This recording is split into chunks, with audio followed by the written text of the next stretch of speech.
আজকের গল্প শৈলজানন্দ মুখোপাধ্যায়ের সদানন্দ। ছেলেটা কুকুর কুকুর করেই মলো। কুকুর দেখলেই বাচ্চু তার পিছন পিছন ছুটবে, ধরবে, আদর করবে, টেনে টেনে বাড়িতে নিয়ে আসবে। বলবে মাকে, মা এক বাটি দুধ দাও তো। দুধ কি করবি? কুকুরটাকে দেখিয়ে বলে, একে খাওয়াবো। মা বলে, ওই মেয়ের কুকুরটাকে দুধ খাওয়াবি?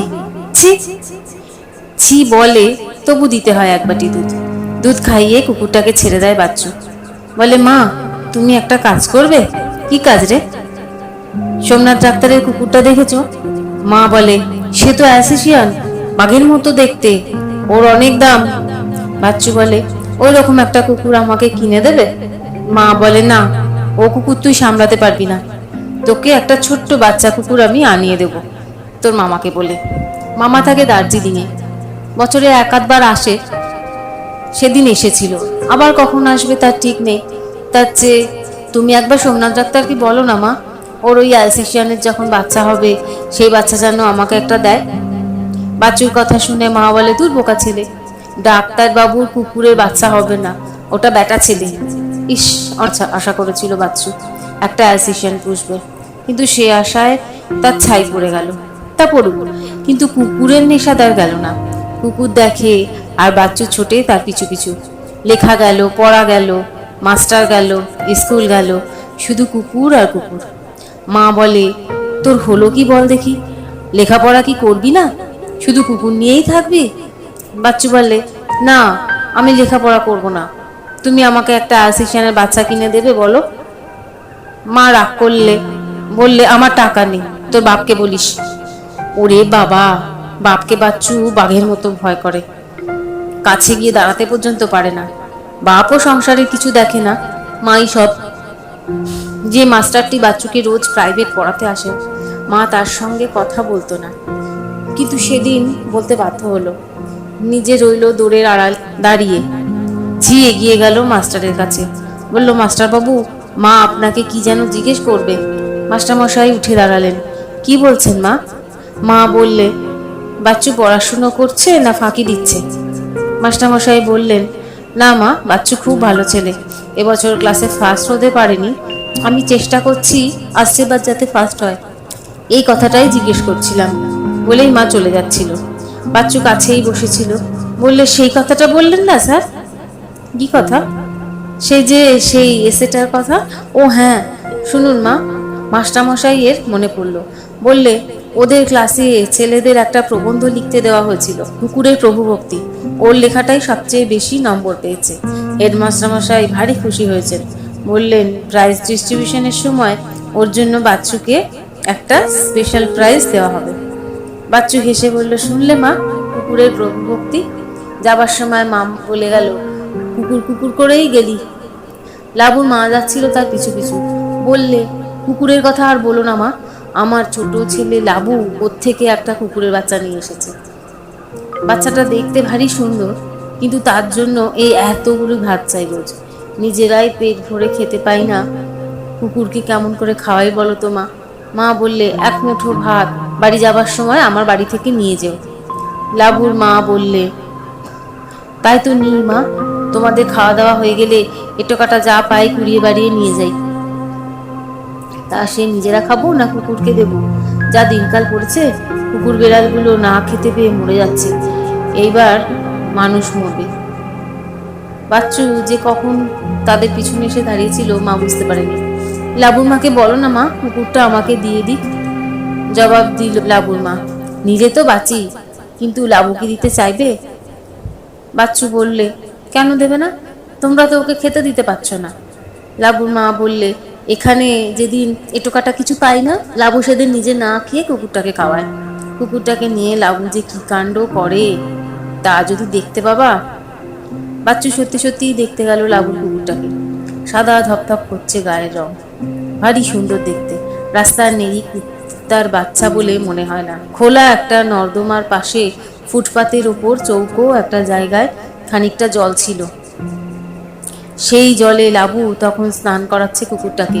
কুকুরটাকে ত্রাহিমাম চিৎকার করছে, আর লাবু বলছে, চাচাস নে সাদা, তোকে কিরকম ফর্সা করে দিচ্ছি দেখ। বাচ্চু বললে, শুধু জল দিয়ে চান করাচ্ছিস, সাবান মাখাতে হয়? লাবু বললে, সাবান নেই, দাও না এক টুকরো। বাচ্চু বললে, দেবো। কুকুরটাকে নিয়ে আয় আমাদের বাড়িতে, ভালো সাবান দিয়ে ভালো কলের জলে চান করাবি ওকে। লাবু তক্ষুনি রাজি হয়ে গেল। কুকুরটাকে দুহাত দিয়ে তুলে নিয়ে এলো বাচ্চুদের বাড়িতে। কি নাম রেখেছিস ওর? বাচ্চু জিজ্ঞাসা করলো। লাবু বললে, সাদা। দেখ, সাদা আবার নাম হয় নাকি? নামটা পছন্দ হলো না বাচ্চুর। খানিক ভেবে বলল, আমি ওর নাম রাখলাম সদানন্দ। লাবুর কি আনন্দ! বাচ্চু তার কুকুরের নাম রাখলেন, নিজের হাতে সাবান মাখিয়ে চান করিয়ে তোয়ালে দিয়ে গা মুছিয়ে পাউডার দিয়ে দিলেন। তারপর যা সে কোনোদিন খেতে পায় না তাই খাওয়ালেন, দুধ, ভাত, মাছ, মাংস। বাচ্চু খেয়ে দিয়ে স্কুল চলে গেল। যাওয়ার সময় ঠাকুরকে বলে গেল, লাবুকে চারটি খাইয়ে দিও। লাবুকে বলল, আমি স্কুল থেকে ফেরার আগেই কিন্তু সদানন্দকে নিয়ে আসবি এই বাড়িতে। সদানন্দ চা খাবে, বিস্কুট খাবে, তারপর রাতের খাবার খাইয়ে সদানন্দকে তোদের বাড়ি নিয়ে যাবি। সেই ব্যবস্থাই হলো। বাবুদের বাড়িতে সদানন্দ তোফা আরামে পেট ভরে খেতে লাগলো। বাড়িতে রোজ মাংস খাওয়ার অভ্যেস নেই, কিন্তু কুকুরের জন্য রোজ একটুখানি মাংসের বরাদ্দ হলো।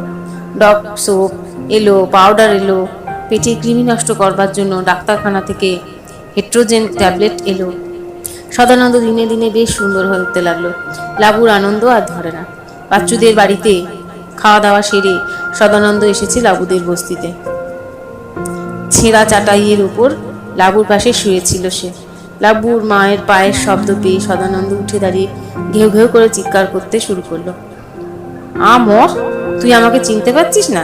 বড় লোকের বাড়িতে খাবার ব্যবস্থা হলো আর অমনি নিমখারাম হয়ে গেলি? লাবু কিন্তু সে কথা ভাবছে না। সে বলল, সদানন্দের গলার আওয়াজটা কিরকম বেরিয়েছে দেখেছো মা? ডাক্তারবাবুর কুকুরটার চেয়ে ভালো। মা বললে, তা হবে না, দুবেলা ভালো ভালো খাবার খাচ্ছে, ও এখন বড় লোকের কুকুর। কথাটা লাবুর ভালো লাগলো না।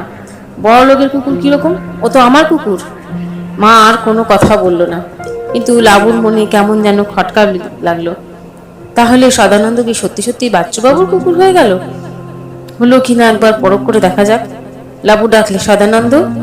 সদানন্দ তার দিকে ছুটে আসা দূরের কথা, একবার তাকালো না পর্যন্ত। আবার ডাকলো, সদানন্দ, খাওয়া হয়ে গেছে, এবার আয় আমার সঙ্গে, বাড়ি যাবি, চল। সদানন্দ চুপ করে দাঁড়িয়ে রইল, এলো না। স্কুল যাওয়ার আগে বাচ্চু এসে দাঁড়ালো সদানন্দের কাছে। সদানন্দ আনন্দে লেজ নাড়তে নাড়তে বাচ্চুর গায়ে উঠতে লাগলো। না, এখন আর তোকে আদর করার সময় নেই বলে বাচ্চু তাকে সরিয়ে দিয়ে স্কুলে চলে গেল। সদানন্দের উপর লাবুর খুব রাগ হয়ে গেল। চর মেরে কান মুড়ে দিয়ে সদানন্দকে খুব করে শাসন করলে সে। বললে, নিমো খারাম কোথাকার, থাক তাহলে তুই এইখানে, আমি তোকে আর নিয়ে যাব না। তোর মতো নেড়ি কুত্তা আমার অনেক জুটবে। এই বলে এসে সদানন্দকে বাচ্চুদের বাড়িতে রেখে একাই চলে গেল তাদের বস্তিতে। লাবুর মা জিজ্ঞাসা করলে, সদানন্দকে আনলি না? লাবু বললে, না, থাক বেটা বাবুদের বাড়িতে, বেটা নিমো খারাপ। তুমি ঠিকই বলেছিলে, বেটাকে এত করে ডাকলাম, আমার দিকে একবার ফিরেও তাকালে না। মা যেন একটা নিঃশ্বাস ফেলে বাঁচল। কুকুর পোষা কি আমাদের পোষায় বাবা? এসব বড় লোকের বাড়িতেই ভালো। কথাটা বাচ্চুকে গিয়ে বলল লেবুর মা। সদানন্দকে তুমিই রাখো বাবা, ও থাক তোমার কাছে। বাচ্চু কম খুশি হলো না, মনে মনে তো সে তাই চাইছিল। বাচ্চু তার মার কাছ থেকে একটি টাকা চেয়ে আনলে। লাবুর মার হাতে সেই টাকাটি দিয়ে বললে, সদানন্দকে এমনি এমনি দেবে কেন? এই নাও, ওর দাম দিয়ে দিলাম। লাবুকে সন্দেশ কিনে দিও। সন্দেশ কি হবে বাবা? ভাত খেতে পায় না, সন্দেশ খাবে? এই টাকায় আমি তেল নুন কিনবো। টাকাটি নিয়ে চলে গেল লাবুর মা। যাক, বাঁচা গেল। সদানন্দকে নিয়ে লাবু আর আদিক্ষেতা করতে পারবে না। তাই হলো দিন কত। লাবু আর সদানন্দের নামও মুখে আনলে না। বাড়িতে আসে, খায় দায়, এদিক ওদিক টোটো করে ঘুরে বেড়ায়। বাচ্চাদের বাড়িও আর যায় না। ঝিল পার্কের মাঠে একটা সার্কাস এসেছে। লাবু বললে, মা, আমি সার্কাস দেখতে যাচ্ছি, ফিরতে দেরি হবে। মা বলল, সার্কাসে যে টিকিট লাগবে রে, পয়সা কোথায় পাবি? রীতিমতো মস্তানের ভঙ্গিতে বলে গেল, আমাদের পয়সা লাগে না, নেপালি ছেলেদের সঙ্গে আমরা একটা পার্টি করেছি। ওই ছেলেগুলোকে লাবুর মা চেনে। ওরাই যেখানে সেখানে ঢিল ছোড়ে, বোমা ফাটায়, ছোড়াছুরি নিয়ে ঘুরে বেড়ায়। ওদের সঙ্গে মিশলে লাবু খারাপ হয়ে যাবে। তাই সে ছুটে গেল লাবুকে বারণ করতে, কিন্তু লাবু তখন অদৃশ্য হয়ে গেছে। লাবু ফিরে এলো অনেক রাত্রে। কিরে, সার্কাস দেখলি? হ্যাঁ, দেখলাম। লাবু মা জিজ্ঞেস করলো, টিকিটের পয়সা লেগেছিল? লাবু সে কথার কোনো জবাব দিল না। লাবুর মা বললে, আয় খাবি আয়। খেতে বসে লাবু সার্কাসের গল্প আরম্ভ করলো। সে যদি তুমি দেখতে মা, 10টা কুকুর নিয়ে খেলা দেখাচ্ছে।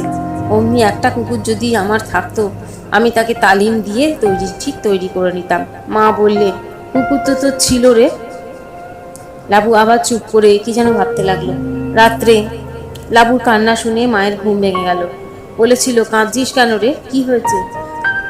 স্বপ্ন দেখছিস? লাবু বলল, না মা, স্বপ্ন দেখিনি। তুমি আমার সদানন্দকে এনে দাও, আমি ওকে সার্কাসের খেলা শেখাবো। লাবুর মা বলল, সদানন্দ রাস্তার নেড়ি কুত্তার বাচ্চা, ও কি কখনো সার্কাসের খেলা শিখতে পারে? তোর জন্য আমি একটা খুব ভালো কুকুর এনে দেবো। ভালো কুকুর কোথায় পাবে? মা বললে, দত্তবাগানের একটা বাড়িতে আমি দেখে এসেছি, সেখান থেকে এনে দেবো। লাবু সে কথা বিশ্বাস করলো না। মা ওরকম অনেক মিছে কথা বানিয়ে বানিয়ে বলে, লাবু তা জানে। ঘরটা অন্ধকার। লাবুকে চুপ করে থাকে দেখে মা ভাবলে সে ঘুমিয়ে পড়েছে, কিন্তু না, সে ঘুমোয়নি। আবার কান্নার আওয়াজ শোনা গেল। মা বললে, আবার কাঁদছিস কেন? চুপ কর। না, আমি চুপ করবো না। কাল তুমি আমার সদানন্দকে এনে দেবে বলো। মা যে একটি টাকা দিয়ে সদানন্দকে বিক্রি করেছে, সে কথা লাবুকে সে জানায়নি, কোনো জানাতে পারলো না। শুধু বলল, তাই এনে দেবো, তুই ঘুমো। রাতটা কাটলো কোনো রকমে, কিন্তু তার পরের দিন থেকে লাবুর জ্বালায় মায়ের জীবন একেবারে অতিষ্ঠ হয়ে উঠল। মা যতক্ষণ বাড়িতে থাকে, লাবুর সেই এক কথা, আমার সদানন্দকে এনে দাও তুমি।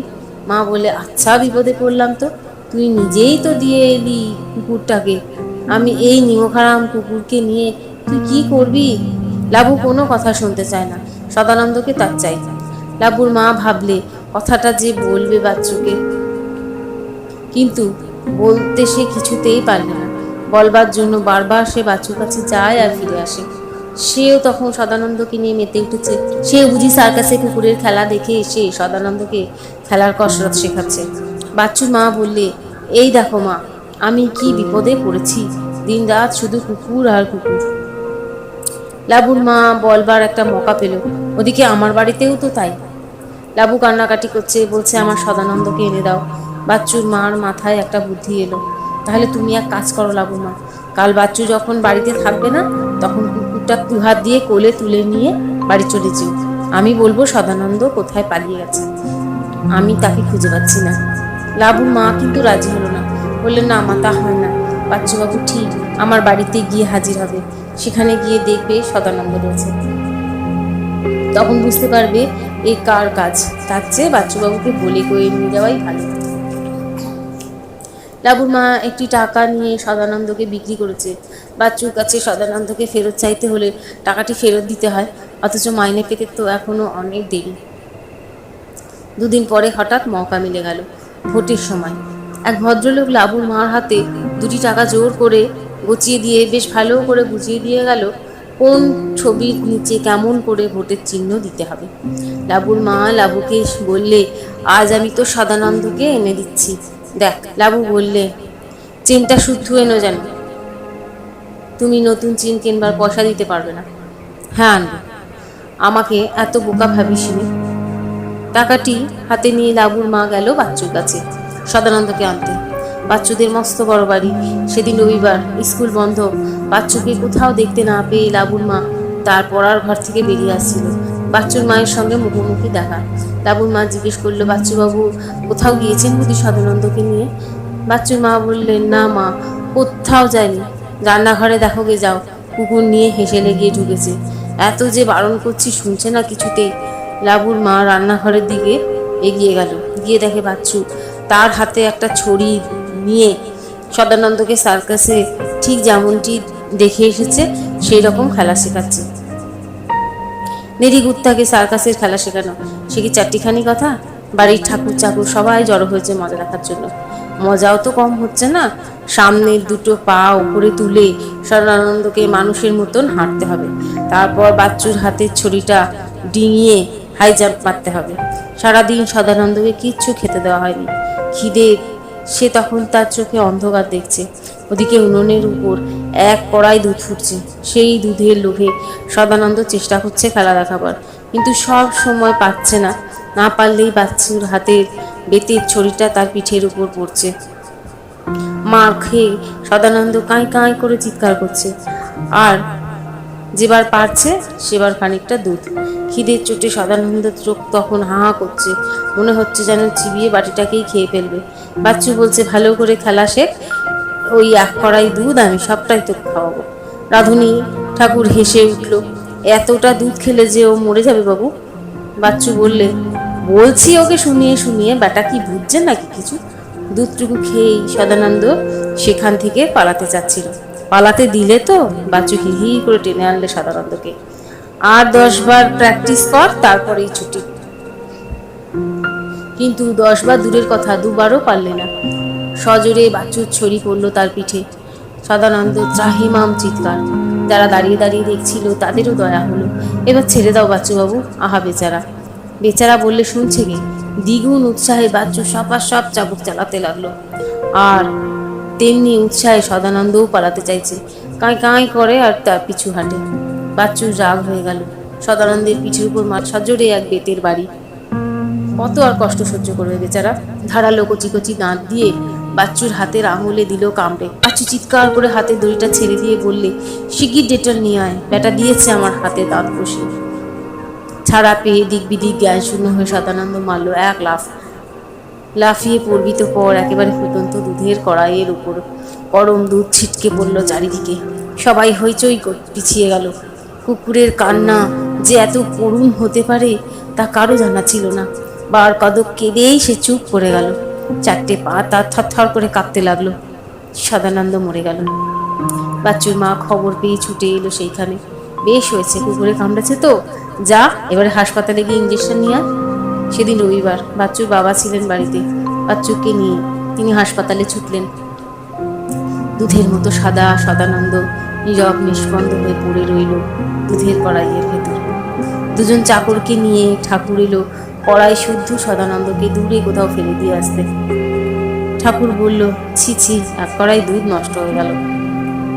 বাড়ির ঝি লাবুর মা সদানন্দর দাম দেওয়ার জন্য একটি টাকা হাতে নিয়ে যেমন এসেছিল তখনও তেমনি চুপটি করে দাঁড়িয়েছিল দোরের কাছে। বললে, এত বড় কড়াইটা ফেলে দিও না বাবা, ওটা আমাকে দিও, আমি নিয়ে যাব। ঠাকুর রসিকতা করতে ছাড়ল না, বলল, শুধু কড়াই কেন, সদানন্দকেও নিয়ে যা, তোর লাবুকে দিবি।